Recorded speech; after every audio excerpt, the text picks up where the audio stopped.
Buenas, mi nombre es Emiliano Causa, soy socio fundador del colectivo de arte interactivo Biopus y bueno, también trabajo en la Universidad de La Plata como titular de tecnología multimedia en la carrera de multimedia, también como titular de informática aplicada 2 y arte multimedial 3 en la Universidad Nacional de Arte en Buenos Aires, y también trabajo en la Universidad 3 de Febrero en la maestría de Artes Electrónicas, a cargo de 2 cátedras, junto con Matías Romero Costa, que, bueno, que es mi compañero del colectivo artístico.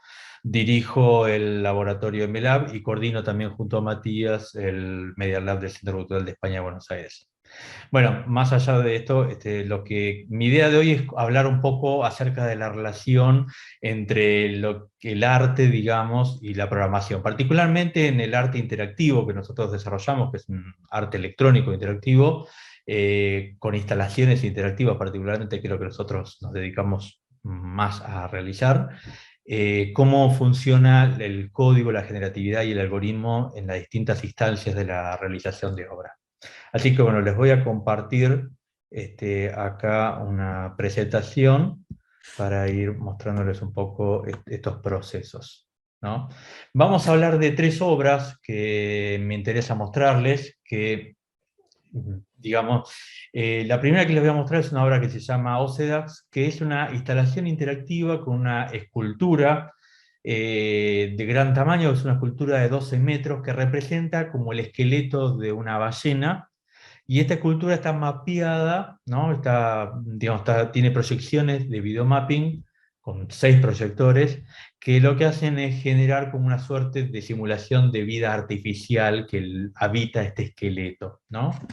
La idea de la obra surge a partir del conocimiento que en algún momento tuve acerca de que, bueno, cuando las ballenas se mueren van a parar al fondo del mar, ¿no? Del lecho marino, y a partir de ahí surgen una serie de gusanos que se llaman Ocedax.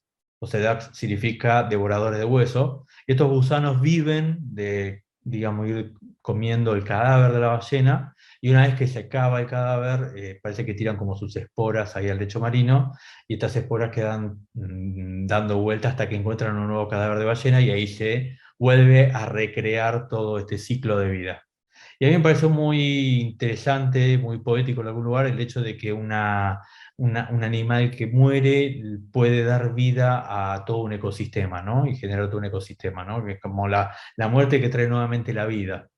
Entonces, un poco la idea de esto fue que la gente se encontrara con una suerte de animal fantástico, el esqueleto de un animal fantástico, y pudiera interactuar generando música, ¿no?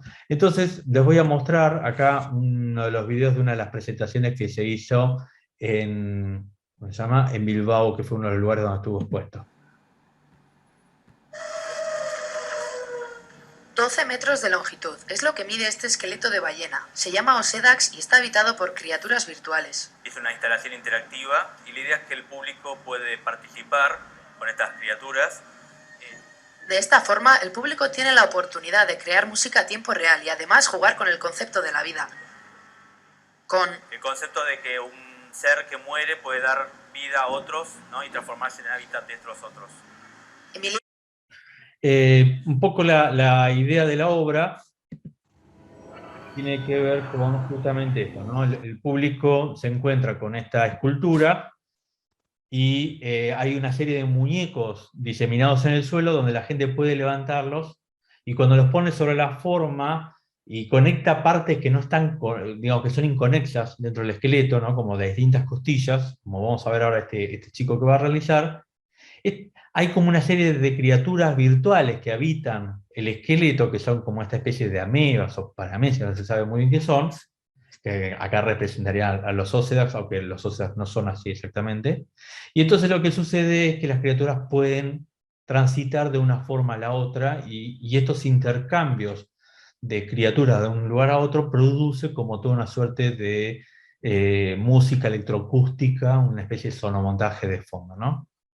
Acá hubo toda una serie de complicaciones técnicas porque justamente, por un lado, habría que detectar la posición exacta de la ballena para poder realizar el videomapping de forma precisa, ¿no? Que realmente tuviera cada cosa proyectada. Pero por otro lado, tenía que haber un reconocimiento de las distintas partes de la escultura, también para detectar la diferencia entre los muñecos que las personas levantaban y las formas que son estables dentro de la escultura, ¿no? Entonces, uno, de alguna forma, puede pensar cómo es el ciclo interactivo de una obra, y esto es un diagrama que armé yo hace un tiempo para una clase en algún momento, que es una forma de pensar el ciclo interactivo, ¿no? Es decir, bueno, las personas se encuentran, ¿no?, con un fenómeno, en este caso la escultura mapeada, que es la forma que está representado este fenómeno, y lo percibe de una determinada manera, ¿no? Lo escucha, ve el objeto, lo puede tocar. Esto hace que las personas interpreten qué es lo que está sucediendo delante de ellos, esta cosa de, bueno, de ver estos bichitos, estas proyecciones de bichitos virtuales y pensar que, bueno, que son criaturas virtuales que habitan el esqueleto.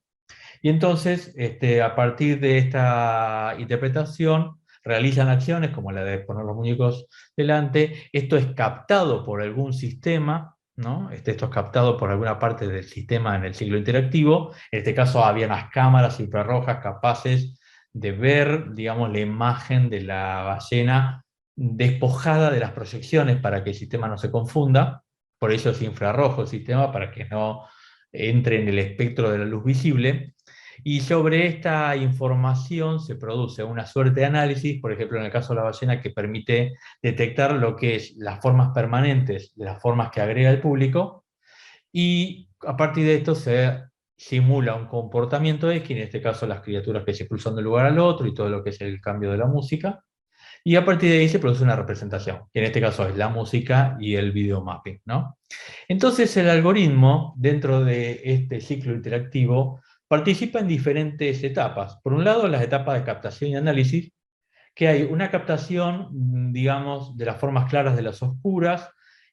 Por otro lado, hay un análisis de la forma con respecto a cuáles son los contornos. Hay como una suerte de identidad que hay que tener de cada una de las partes que se detectan. Entonces, por ejemplo, acá hay distintos procesos de análisis, de captura de movimiento, que estamos, ilustro para que ustedes se den una idea de lo que estoy hablando. Y la ballena tenía particularmente, por ejemplo, el primer problema que nos encontramos era como detectar las partes claras de las oscuras, ¿no? Entonces, nosotros usamos una técnica que es por un umbral de brillo, que es muy sencilla, pero tiene una falla. Por ejemplo, acá, el problema con la ballena, que es un volumen muy grande, para que las cámaras infrarrojas lo puedan ver, tenía que ser iluminada con luz infrarroja, es una luz que no es visible por el ojo humano. Las personas solamente veían las proyecciones de los, digamos, de los proyectores, pero no veían la luz, ¿no? Pero las cámaras que son netamente infrarrojas no veían las proyecciones, justamente queríamos que esto fuera así, pero sí podían ver la iluminación infrarroja sobre las ballenas. El problema es que la ballena es un volumen muy intrincado, con partes que salen, que se meten, con cavidades, convexidades. Esto hace que sea como muy difícil iluminarla de forma homogénea. Entonces, si nosotros, por ejemplo, decíamos, bueno, a toda esta imagen que estamos viendo en la ballena, filtrarla a partir de este nivel de gris, es decir, todo lo que esté por debajo de este nivel de gris lo consideras negro, y lo que esté por encima lo consideras blanco. Sucede esto, ¿no? O sea, la parte de la cola de la ballena desaparece, ¿no? O sea, funciona bien en la parte de la boca y las primeras costillas, pero acá desaparece. En cambio, de este lado, si bajamos el umbral de brillo, ¿no?, entonces entran más zonas blancas y la cola aparece, pero junto con las zonas blancas aparecen los reflejos, aparece un montón de cosas que tienen que ver con el ruido.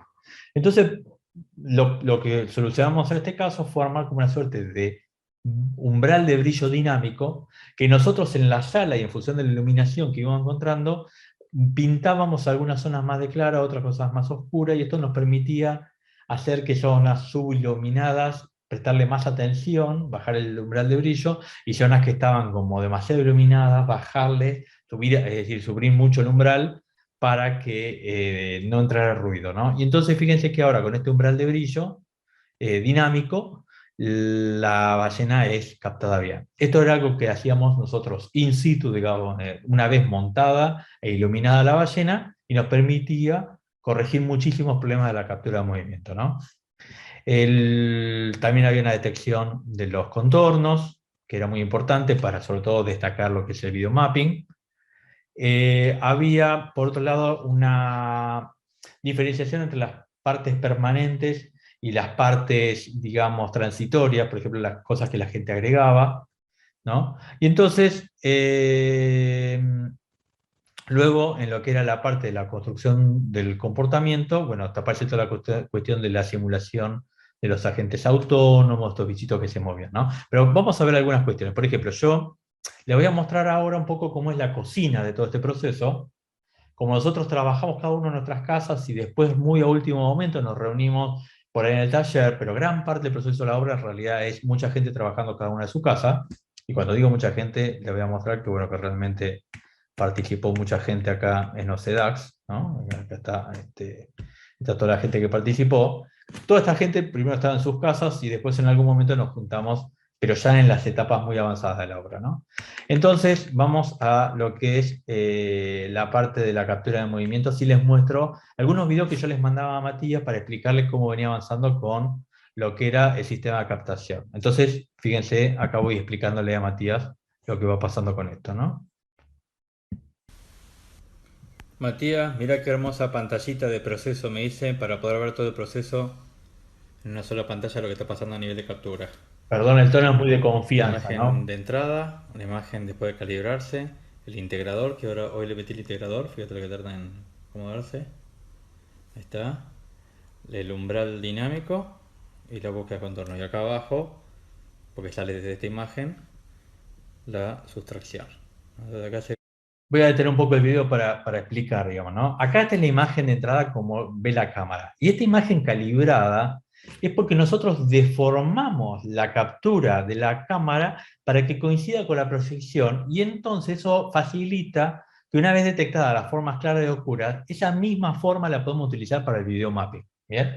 Esa primera deformación trapezoidal que hacemos de la entrada nos permite emparejar la captura con el mapping, ¿no? Por ejemplo, voy a mostrarles acá está, ¿no? Esto que está acá, que sería como el momento, digamos, inicialmente supongamos, ¿no? Acá tenemos una cámara y tenemos un proyector, estas imágenes no coinciden. Nosotros lo que hacemos es deformar la captura, es decir, la imagen de la cámara que está viendo, para que coincida con el proyector. Entonces, todo lo que detecta como forma la captura, inmediatamente se transforma en la estructura, en la forma para hacer videomapping, ¿no? Entonces, luego de calibrada la forma, este integrador funciona como una suerte de retina en el tiempo, que va integrando muy a poquito. Es como si a una cámara nosotros le abriéramos el obturador y le dejáramos abierto durante mucho tiempo, ¿no? Entonces, solamente las cosas que permanecen durante mucho tiempo quedan impresas en el rollo fotográfico, en el caso de la cámara. Acá, bueno, acá en el integrador integra solamente las cosas que permanecen mucho tiempo. Los movimientos, digamos, efímeros, cosas que entran y salen de cámara rápidamente, no logran persistir en el tiempo lo suficiente como para sumarse al integrador, ¿no? Y sobre el integrador hacemos este umbral que nos permite detectar formas claras y oscuras, esto con el umbral dinámico que ya les mostré, y luego podemos hacer una detección de contorno. Entonces lo que ven acá, en realidad, es la otra parte de la captura, que es por una sustracción de fondo, es decir, a una imagen se le resta la imagen anterior, y entonces la diferencia es lo que hay nuevo en la imagen, y entonces esta sustracción lo que me permite es capturar las partes efímeras y distinguirlas de lo que es las partes permanentes. Vuelvo a poner el video. acá abajo, porque sale desde esta imagen, la sustracción. Entonces acá se ve cómo la sustracción responde al movimiento inmediato y cómo los contornos no, porque está vinculado al integrador. Fíjate. Bien, entonces acá tenemos una primera etapa, digamos, de lo que tiene que ver con los algoritmos aplicado a la captura de movimiento. El siguiente problema que teníamos era el de la generación del comportamiento. Y entonces acá aparece la simulación de las criaturas. Por ejemplo, primero pensamos en armar una suerte de animación con simulación física, ¿no? Como una suerte de simulación de membrana. Los cuadraditos que se ven ahí en realidad son de una librería de física, que se llama Física, así en español es muy conocida, tiene muchos wrappers en distintos idiomas, en distintos lenguajes de programación, digo, ¿no? Por ejemplo, como en Java, o bueno, nosotros trabajamos mucho en Processing, que está basado en Java, que algunos lo consideran un lenguaje prototipado, pero a nosotros nos ha permitido trabajar profesionalmente en muchas instancias. Open Framework, que nosotros también lo hemos utilizado, pero no tanto, es mucho más rápido, como lenguaje tiene mejor performance, pero es mucho más complejo a la hora de desarrollar. A mí Processing me gusta porque es muy ágil y todo el tiempo estoy pensando más en las cosas que tengo que resolver que en tratar de hacer que ande bien el compilador y ese tipo de cosas, ¿no? Entonces, por ejemplo, acá estamos viendo como un sistema de agentes que se mueve libremente, y acá vamos a ver cómo un sistema de agentes se tienen que mover dentro de una forma clara. Esto es lo que permitía que estas criaturas se movieran dentro, ¿no? Si ustedes ven, son como circulitos con dos patitas. Esas dos patitas funcionan como antenas, ¿no? Entonces, cuando alguna de las antenas tocaba el borde negro, inmediatamente se corregía la dirección para que siguiera funcionando dentro de lo blanco. Era muy sencillo de funcionamiento. Casi un comportamiento robado de esos primeros robots, ¿no? Seguidores de línea del piso, que de alguna forma tienen como dos sensores fotosensibles, y cuando alguno de los dos toca, corrige a partir de ahí, ¿no? Estos son las mismas, bueno, estas son las amebas moviéndose dentro del territorio, con toda la parte de, digamos, simulación física. Esto era muy pesado y no tenía sentido para lo que era el fenómeno general, digamos, es como que era una cosa de mucho detalle, con mucho costo computacional, pero no rendía en la instalación a grandes rasgos. Bueno, esto en realidad lo voy a utilizar después, se los voy a mostrar en otro. Esto es un campo vectorial, ¿no? Este es un sistema de agentes moviéndose con un campo vectorial. Esto lo usamos después en otra instalación, que ahora les voy a mostrar. Pero bueno, acá... Ahora, voy a sacar el audio de esto, ¿no? Acá podemos ver algunas pruebas, justamente de estos agentes, primero sin las animaciones, y cómo van detectando, ¿no? Acá se sumó una forma que no es permanente, y en algún momento el sistema lo detecta y lo integra, ¿no? Entonces pueden los bichitos pasarse de un lado para el otro, ¿no? dale. Acá otra prueba de lo mismo, ¿no? Acá podemos ver como el proceso en crudo, ¿no? La detección y el pasaje de un espacio a otro. Acá algunas pruebas del mapping, justamente, ¿no? De la detección de las formas claras y de la coincidencia, ¿no? Fíjese que ahí estoy moviendo la forma y ahora se va a acomodar. Esto era porque la ballena, si bien está suspendida, no está totalmente quieta y detenida. Bien, entonces esto es importante poder detectarlo. Bueno, acá hicimos una serie de animaciones, terminamos reemplazando la simulación física. Ahora, Y acá podemos ver ya las animaciones aplicadas concretamente al sistema. Entonces ahí fíjense cómo cuando sumen la forma las criaturas logran pasarse a esa forma. Vamos a hablar, digamos, de otra obra. Bueno, acá podemos ver una imagen de la ballena sin proyecciones y acá la misma proyectada. Vamos a hablar de una obra que se llama Uturuncu. Esta obra surge como a partir de la idea de plantear un espacio ritual. Hay un autor que se llama Byung-Chul Han, que es un filósofo surcoreano que vive en Alemania, experto en Heidegger, y él lo que plantea es que en la contemporaneidad, a partir de esta cuestión que tiene que ver con... Él dice que hay un exceso de positividad, ¿no? Y este exceso de positividad impide de alguna forma a las personas vincularse con, digamos, las castraciones, las cuestiones negativas de la existencia, como por ejemplo lo que es la muerte, ¿no? O sea, que en la contemporaneidad uno de los problemas que hay es que cada vez se acepta menos la muerte, la gente quiere ser indefinidamente joven, y también, por ejemplo, se reniega cada vez más de los rituales mortuorios, ¿no? Los velatorios son cada vez más cortos, ¿no? Entonces, pero esta cosa esta imposibilidad de vincularse con la muerte, de alguna forma impide vincularse plenamente con la existencia, porque la muerte es una parte muy importante de la existencia, ¿no? O sea, sin la muerte la vida no termina de tener sentido en algún lugar. Entonces, esta obra trata de como plantear una especie de espacio ritual pero está rodeado, digamos, este espacio virtual de una serie de deidades que representan la contemporaneidad. Como el consumo, y entonces acá tomo como los valores de la contemporaneidad, tales como el consumismo, el narcisismo, la búsqueda del éxito, la búsqueda constante de la juventud, ¿no? y otros tantos más, ¿no? Bueno, esta es la gente que participó en el proyecto. Uturuncu. Uturuncu significa, digamos, jaguar, dicho en quichua. Entonces, vamos a ver, por ejemplo, esta es de vuelta, es una instalación donde hay todo un sistema de videomapping. Esta es la instalación, digamos, no en funcionamiento, ¿no? Quieta. Y entonces, y esto es una vez que estaba en funcionamiento, ¿no? Entonces acá, con el algoritmo, por ejemplo, bueno, de vuelta, Lo que contaba es instancias que del diseñé como mapping, unos glifos en processing. ¿no? Que acá tiene que ver con la detección del contorno, y hicimos todo un sistema generativo de generación de glifos. Estos son como una suerte de jeroglíficos que nunca existieron, porque toda la obra tiene como una cierta estética tirando entre maya y azteca, ¿no? Hay algo de la imaginería maya y azteca puesta en funcionamiento. Pues acá podemos ver, estas son Bueno, algunas acá se puede dar una pruebas. idea básica más o menos de lo que a mí se me ocurre que se puede hacer. Por ahora lo que está adentro es como muy duro y muy bestia.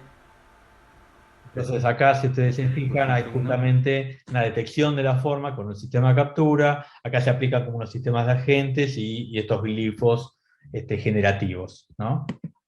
Lo mismo acá, Bueno, nuevamente, ahí regulé un poco el tamaño.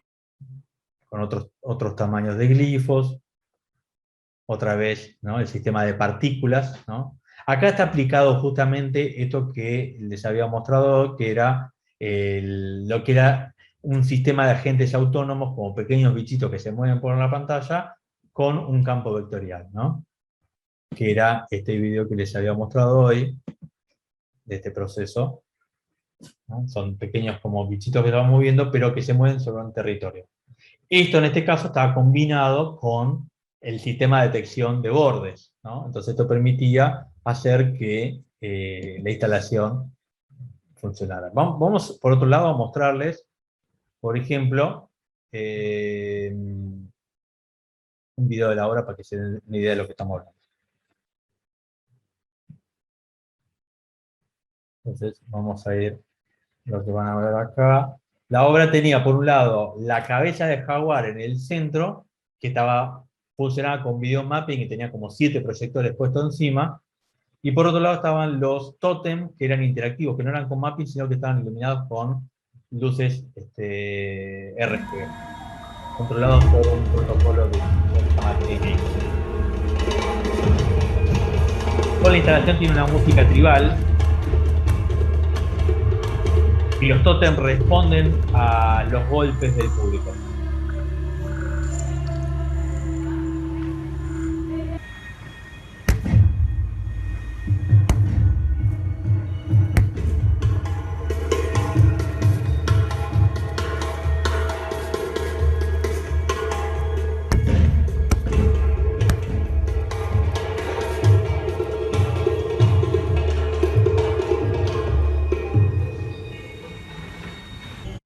Y también estaban esas formas en el piso, también hecho con mapping, ¿no?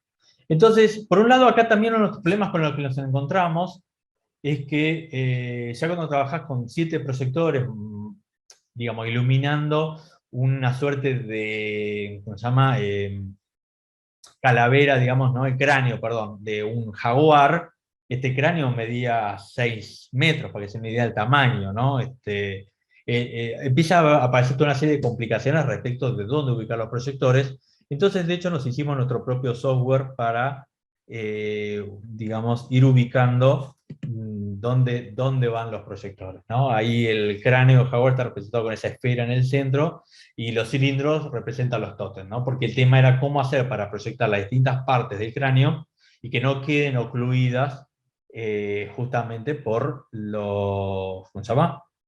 Los tótems, ¿no? Entonces, y por otro lado, acá podía haber una planta, y esto está medido en metros, estos rectángulos, estos cuadrados, digamos, están hechos a escala y miden metros, entonces me permitía esta suerte de planta, de plano en planta, saber dónde exactamente y a qué altura iban ubicados cada uno de los proyectores, y de hecho con este plano de planta fue con lo que la gente en montaje íbamos y ubicábamos cada uno de los proyectores para justamente tomar ¿cómo se llama? Bueno, acá está la parte de la construcción de los glifos artificiales, ¿no? Estos glifos hechos que nunca existieron. Y luego se hizo Uturún con una nueva versión que fue con los tótem también, pero en este caso proyectamos una suerte de mural. Entonces el cráneo, la escultura del cráneo fue reemplazada por esta figura de jaguar en el mural, ¿no? Acá, dentro de lo que es por ejemplo, bueno, acá podemos ver algunas pruebas. No, Matías, esto es el campo Victorial solo. Acá Acá les voy a mostrar.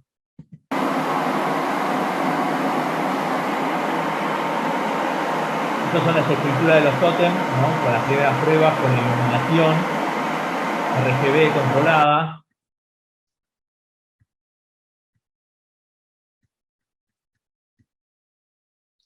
Y acá, por ejemplo, bueno, Matías, ahí arreglé un poco el optical flow, funciona un poco mejor, fíjate ahora va para allá, ahora tiene que ir para el otro lado, es que se dan vuelta, ahora le digo que vayan de vuelta para allá, van para allá. ¿no? Bueno, hay algunas pruebas de captura de movimiento aplicadas al sistema de partículas que estaban dentro del mapping, ¿no? Matías, estuve laburando un rato pensando un poco con el tema del optical flow, viendo qué era lo que podía destacar del optical flow, y me di cuenta que lo que mejor se veía en el optical flow era el diferencial de movimiento, cosa para la cual ni siquiera necesitamos un optical flow. Y así que volví a la vieja sustracción de video por delay de fotogramas y me di cuenta que, por ejemplo, puedo hacer cosas como esta, ¿no? Estoy saludando el sistema de partículas. Y si yo me muevo por un lado y por el otro, estoy yendo. Parte del proceso, ¿no? Estas cosas que suceden. Apostar por una estrategia y en el medio darse cuenta que otra estrategia podría funcionar mejor, ¿no? Bueno, acá trabajamos con unos acelerómetros, que eran lo que iban dentro ¿cómo se llama? De los tótem para detectar los golpes. O sea, que eran Probando unas pruebas. velocidad de respuesta continua. Sería Dice que uno. acaba alargando un mensaje, ¿no? Cuando va detectando el golpe, ¿no? Entonces esto fue lo que terminó yendo dentro ¿cómo se llama? De los tótems, ¿no? Acá algunas pruebas. Bueno, acá una demostración de los avances en OpenFlow, ya sistema de partículas saliendo de los bordes de los blobs. ¿No? Estas son las cosas que terminaron yendo. Y acá fíjese que hay una integración, acá hay una comunicación, porque en realidad estas obras son bastante complejas en cuanto a la cantidad de cosas que implica. Por ejemplo, Uturuncu implicaba, por un lado, una captura de movimiento sobre el cráneo. Esto hacía un análisis de la forma y a partir de ahí se generaba un sistema de partículas que junto también producía el sistema de mapping. Todo esto estaba hecho a través de processing, ¿no? Pero en paralelo estaban los acelerómetros dentro de los tótem inflables que detectaban el movimiento. Había un Arduino en el medio que traducía el golpe de las personas en un impulso de sonido. ¿Por qué el sonido? Porque el problema que teníamos es que los tótems estaban muy lejos de las computadoras. Y con el tema de la transmisión de las señales, es un tema la distancia y los largos de los cables. Entonces lo que hicimos fue apostar por sistemas profesionales de transmisión de sonido.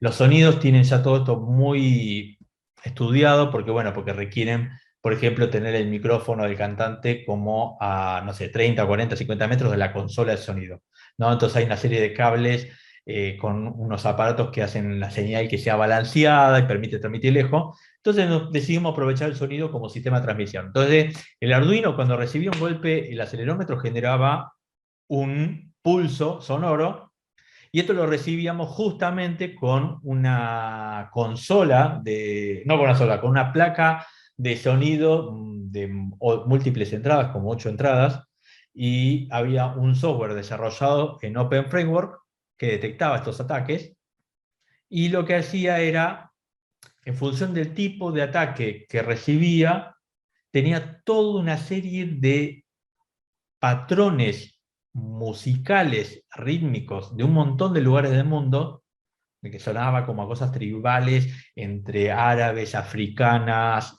algunas latinoamericanas, bueno.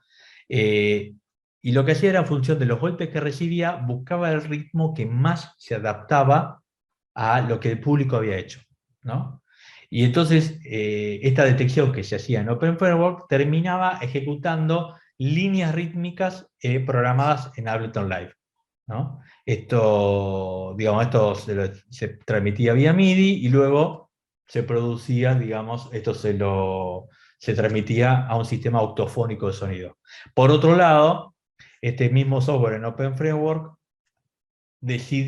mandaba información a los tótem de cuándo iluminar porque habían recibido un golpe, y esto hacía que con processing se transmitiera, digamos, un comportamiento de iluminación que a través de un software de iluminación que se llama QLC se transmitía por una interfase de DMX a los tachos, digamos, digitales RGB, ¿no? Entonces, esto es como una suerte de bracket donde participan muchas cosas. ¿Bien? Acá se ve una planta de lo que eran los tótem y lo que eran los subwoofer y todo el sistema octofónico de sonido, ¿no? Este es el acelerómetro y este es el case donde teníamos metido el Arduino. Fíjense que acá tiene la salida de sonido por la que transmitía la señal que había recibido. Esto es como la pantalla. Este es el sistema de Open Framework que detectaba los golpes y los macheaba con los ritmos cargados, y este es lo que era el patch, digamos, la configuración de Ableton Live, ¿no? Vamos a hablar de la última obra, Los Anillos de la Serpiente. Los Anillos de la Serpiente es una escultura ya de más gran formato todavía, porque es una escultura que tiene más de 70 metros, casi 80 metros. No, ya no es inflable, sino que está hecha con una estructura. Les voy a mostrar. Esperen un segundito. Bueno, y esta escultura podía ser transitada por el público internamente. Entonces, la idea era que la gente, porque esta escultura estaba, digamos, vinculada, por otro lado, con un sitio de internet donde el público podía mandar respuestas a un conjunto de preguntas que eran 3 preguntas. ¿Qué cosas pensaba que la gente no publicaba de sí misma en internet? ¿Qué cosas no publicaba la persona encuestada de sí misma en internet? Y por otro lado, ¿cuán real pensaba que era su perfil? Esto es porque de alguna forma la idea de la obra era hablar acerca de cómo la gente vuelca información en internet sin darse cuenta de lo peligroso que es que su intimidad esté expuesta en las redes. Bien, hay un texto de Deleuze que se llama Postdata sobre las sociedades de control, donde Deleuze de alguna forma dice que los sistemas de poder de la contemporaneidad tienen que ver con los sistemas de control, ¿no? Esta forma de poder es una forma de poder que Deleuze de alguna forma en algún momento dice que el animal que más podría representar estas formas de control es la serpiente, por ser un animal como laberíntico y sinuoso, ¿no? Entonces a mí me gustó esa idea para tomar la serpiente como un animal que representa algo monstruoso, ¿no? Que está dispuesto a devorarte, pero que el público entra voluntariamente y la recorre, ¿no? Entonces lo que sucede es cuando el público entra y recorre la serpiente, es que a medida que va transitando hay unos sistemas, hay unas cámaras de Kinect que capturan el movimiento y el tránsito de las personas, y a medida que las personas van pasando se van proyectando los textos que la gente publicó en internet acerca de las respuestas a estas preguntas, ¿no? La idea es un poco esto, decir algo así como, bueno, así como vos entras a la serpiente, una serpiente que está a punto de devorarte, con la misma ingenuidad volcás tu información en internet, ¿no? Entonces, bueno, les voy a mostrar un video que muestra un poco esta serpiente. Bueno, esta es la gente que participó en los Anillos de la Serpiente, que fue muchísima. Por ejemplo, la estructura fue diseñada por nosotros, pero fue desarrollada por un estudio de arquitectura acá arquitectura constructiva, pues de Irene González del Río y Gerardo Peña, ¿no? Porque donde ahí participaron, no sé, como 40 personas más a estas que están acá, publicadas. Entonces vamos a ver, esta escultura requirió de 5 computadoras, 10 proyectores, 5 cámaras Kinect, también un sistema de sonido bastante importante. Lo vamos a ver acá una parte donde Matías justamente cuenta, ven que encuentre el punto, donde Matías justamente nos cuenta todo lo que está funcionando dentro de esto. Vamos a ponerlo ahí. Una estructura realizada en caño, son una serie de triángulos, digamos, la técnica tridimensional que se conoce como low poly, que es configurar una estructura compleja a través de la forma más simple, que es el triángulo.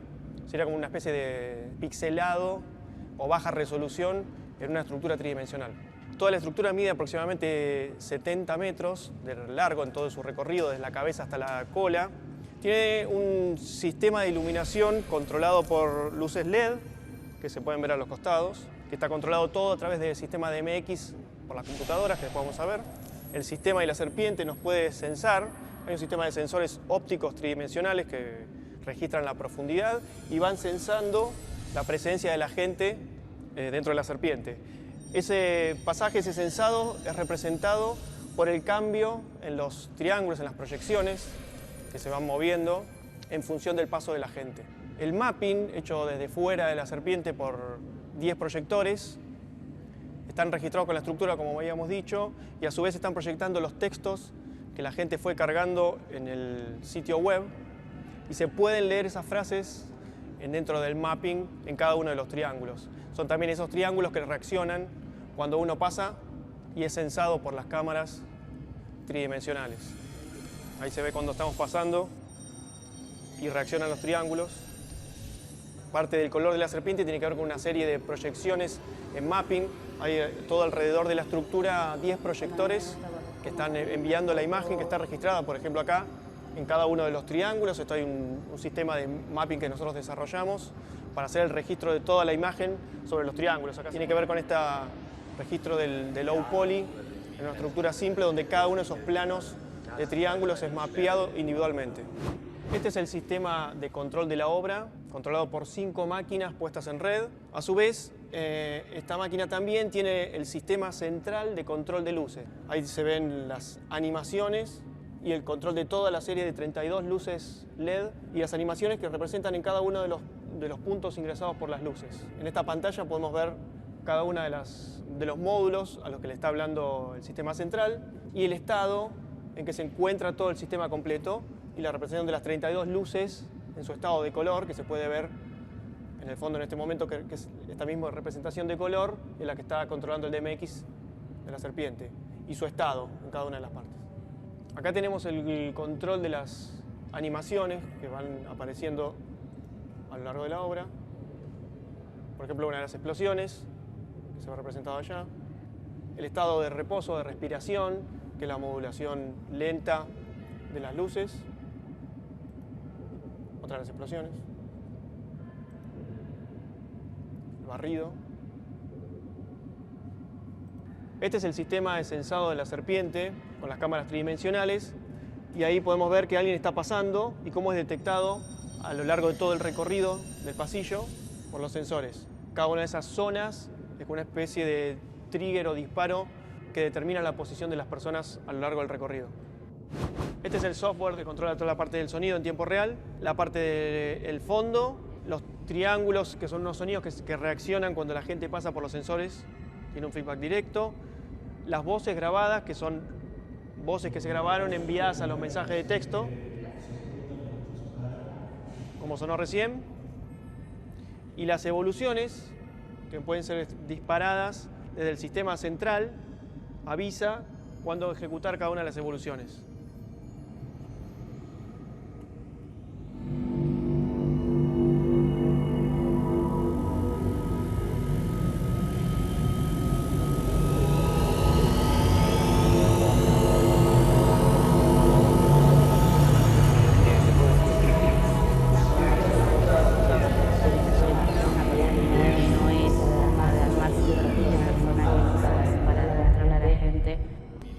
Y vuelve al estado de reposo. decíamos, las máquinas están conectadas en red y la máquina central envía la orden del envío del sonido. Bueno, entonces, esta obra, digamos, requirió un gran sistema, acá está, ¿no? Muchísimas partes, ¿no? Por un lado, todo lo que era el sistema de Internet, que generaba, digamos, publicaba las respuestas a las personas en una base de datos, ¿no? Este sistema de base de datos era, de alguna forma, consultado por el sistema de mapping. Las Kinect con todo un sistema de captación desarrollado en Open Framework, ¿no? Que le avisaba a los módulos de mapping, de alguna forma, cuáles eran las partes que debían activarse de mapping, ¿no? Leía la base de datos y publicaba, digamos, proyectaba los textos. Pero todo este sistema de mapping que estaba metido en cada una de las 5 computadoras, eran 2 sistemas por computadora, porque cada computadora, digamos, controlaba 2 proyectores. Por otro lado, de alguna forma, se comunicaba con un sistema central que era el que controlaba la iluminación de toda la serpiente, y por otro lado los sistemas de mapping tomaban los colores en sincronía con el sistema de luces, ¿no? Esto era para que la serpiente se mostrara como una integridad, digamos, una cosa totalmente integrada, digamos, que no era que ese sistema de mapping hacía una cosa y el de allá hacía otra en cuanto al color. El color estaba controlado todo como una unidad, ¿no?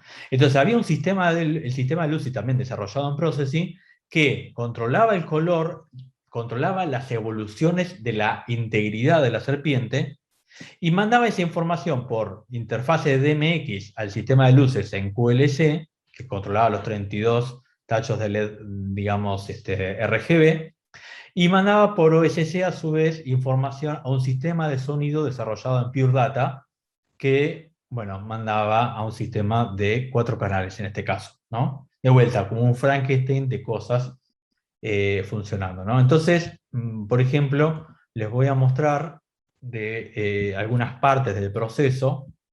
Lo primero, digamos, la forma de la serpiente de por sí fue desarrollada casi en forma algorítmica. ¿Por qué? Porque en realidad modelé en 3D lo que era la cabeza. Eso lo hice con un software de esculpidos, digamos, ¿no? Pero todo lo que era el cuerpo de la serpiente está definida en términos matemáticos. O sea, ¿por qué? Porque la forma tenía que cumplir con ciertas restricciones, tenía que ir pasando por determinadas alturas para que pasara el público por dentro, tenía que abrazar a estas 2 columnas que había en la sala. Entonces, bueno, me resultó más sencillo resolverlo en términos de algoritmo directamente. Está todo hecho por programación. Bueno, acá hay una parte donde hacemos algunas pruebas de texturizado de esa forma, para imaginarnos que podría verse. Mira, Matías, acá te hice un esquema. Esta es, ¿no?, la serpiente. Bueno, ahí todo un esquema de cómo daría cada uno de los proyectores, ¿no? Esto es una discusión de montaje, por ejemplo. Ahora, por ejemplo, vamos a ver... acá cuando van poniendo la tela, ¿no?, a la estructura de caño.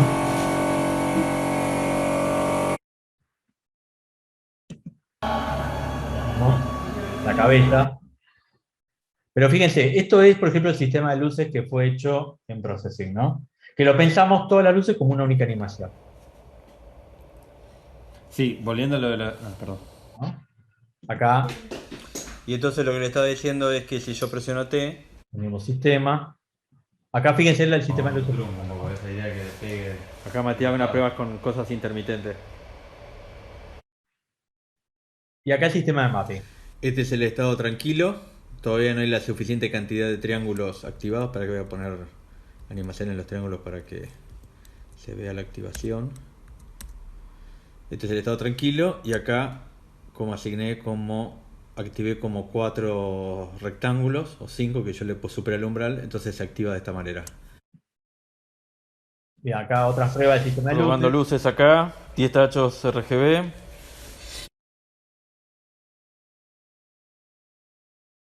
Y acá, bueno, el sistema de captación.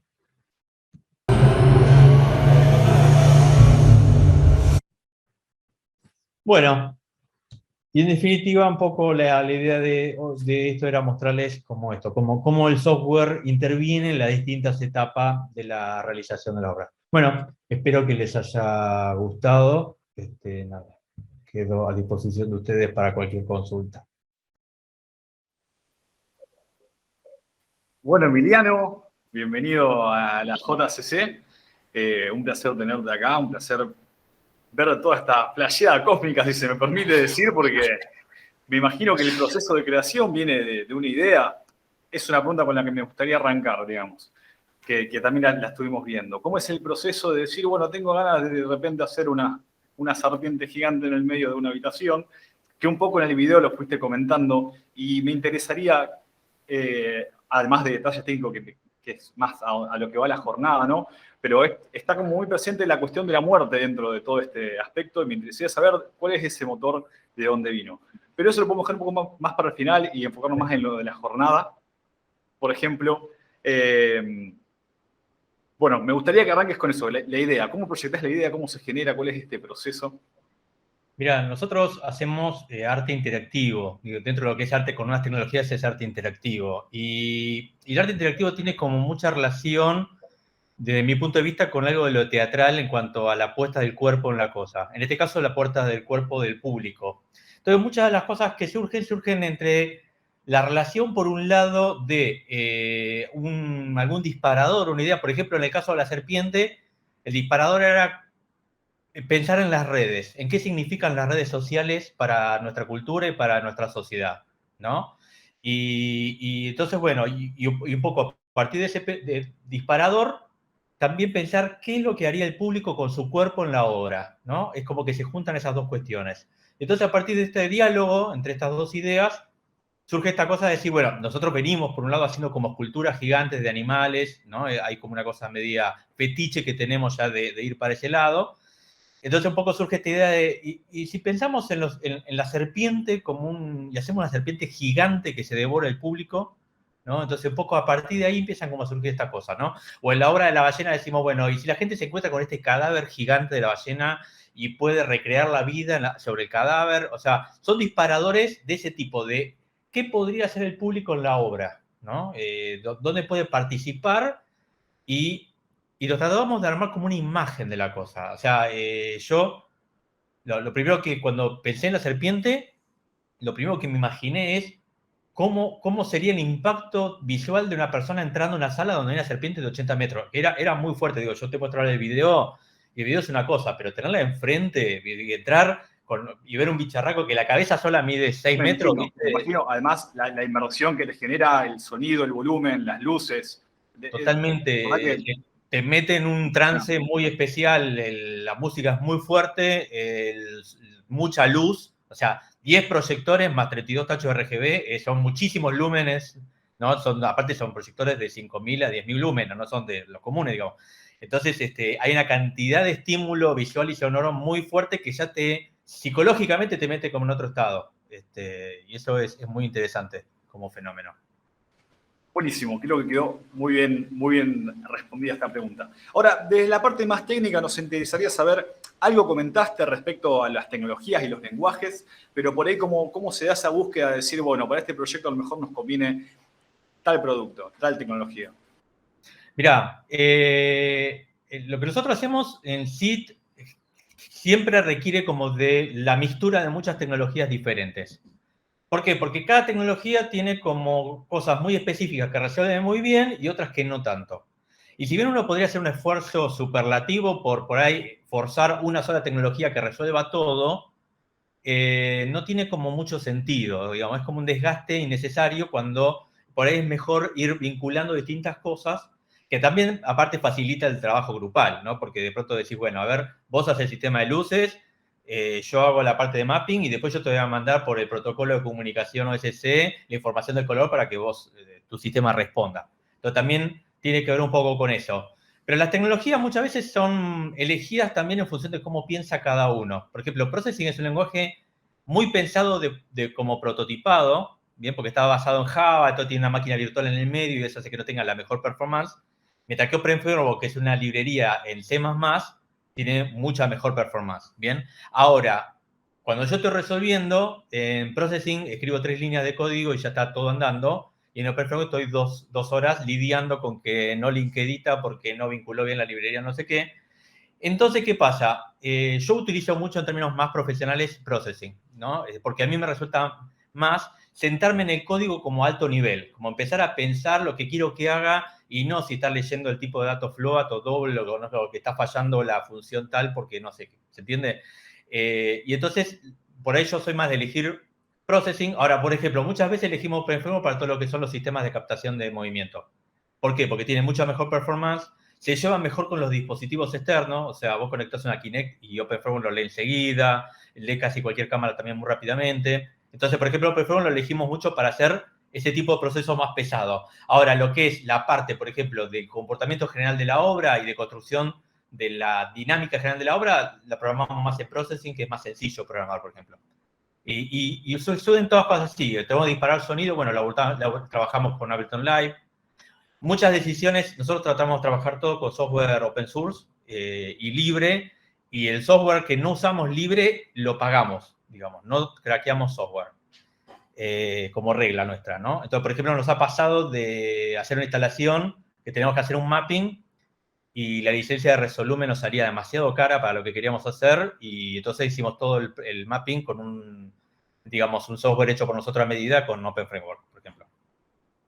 Entonces, bueno, cada software tiene como su cosita, digamos, ¿no? Claro. No, súper interesante, la verdad que muy, muy bueno. Aldo, ahí estoy haciendo preguntas en el... Sí, yo acá hay un montón, tengo un montón.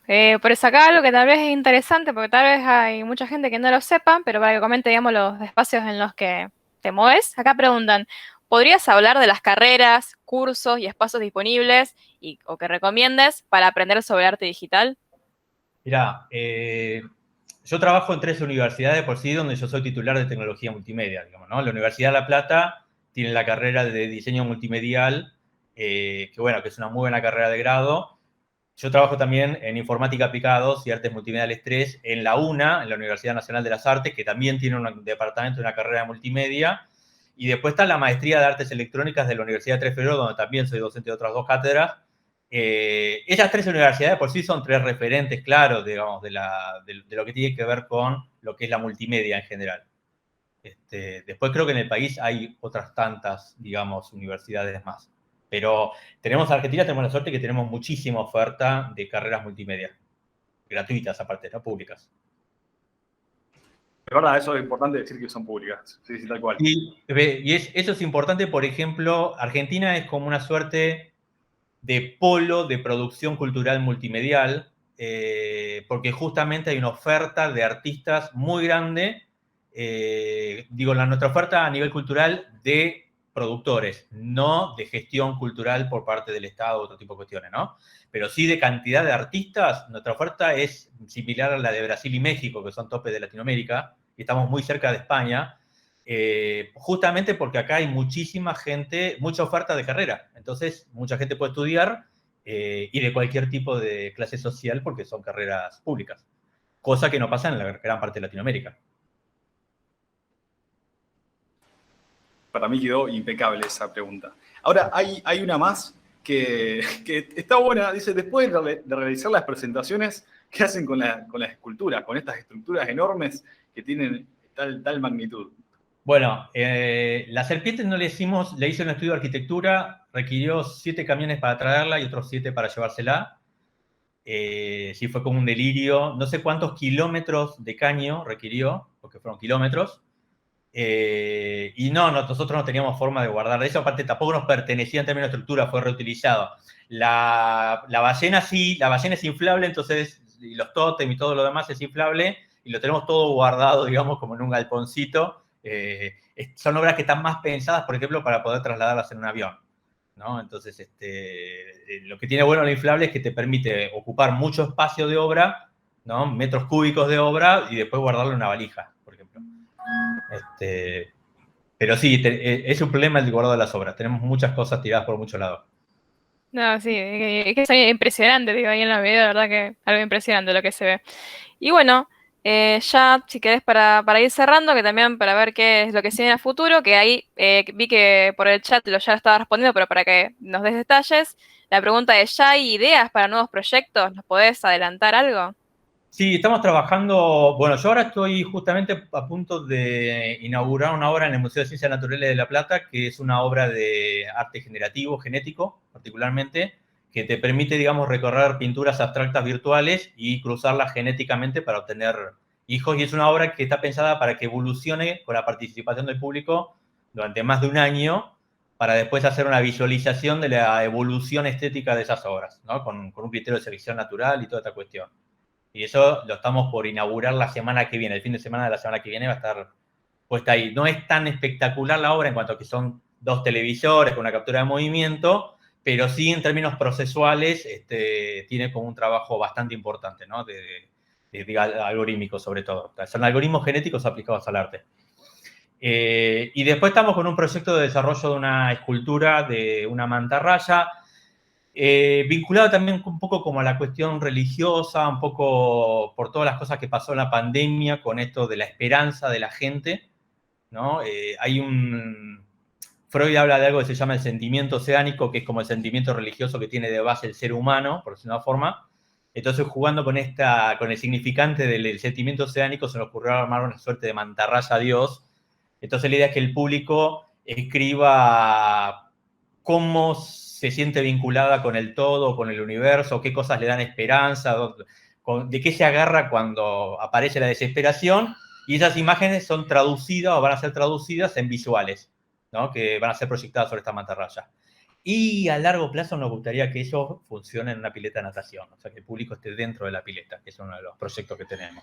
Esto es como una de las cosas más delirantes que tenemos ahora como idea. Sí, ya de solo pensarlo, con el agua ahí en el medio, imagino que todo esto que nos contaste en la charla de cómo hacer, digamos, ver bien la forma de dónde proyectar, debe ser un desafío terrible. Sí, yo entiendo que sí, pero un poco, justo yendo a la pregunta que me hicieron primera, ¿no? De cómo pensar acá aparece otra vez la cuestión del cuerpo. Yo tengo ganas de meter al cuerpo del público en el ambiente acuoso, ¿no? Que tiene esta cosa media de, digamos, de útero, ¿no? Esta cosa de perder la gravedad, ¿no? Y estar ahí flotando como en útero, y quiero meterte en una situación así también, de mucho impacto visual, pero sí que esté flotando en el medio del agua, ¿no? Una cosa así. Así que nada. Está genial, la verdad, buenísimo. Bueno, muchísimas gracias, Emiliano, por tu participación. La verdad que eso, impresionante todo lo que hacen ahí en el Muchísimas colectivo. gracias por la invitación. Es la primera vez que me invitan de una carrera de informática o de una institución de informática a dar una charla. Siempre, digamos, me muevo en el mundo del arte y tengo muchísimas charlas en el mundo, pero es la primera vez en años que me invitan de un congreso de informática. Así que muchísimas gracias. No, gracias a vos. Bueno, Santi, no sé si querés agregar algo.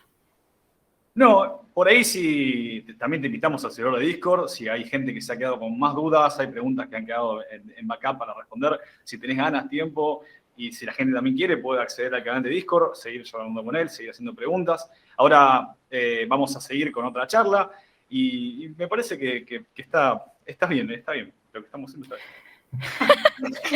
Eso seguro, eso seguro. Bueno, muchísimas gracias, Emiliano. Ahora, bueno, si les parece, vamos a meter un descansito ya, capaz un poco más corto, para ir a buscar agua, un cafecito, una galletita, lo que sea, y seguimos con la próxima charla, si les parece. Bárbaro. Muchísimas gracias. Hasta luego. Nos vemos. A usted, Emiliano, hasta luego.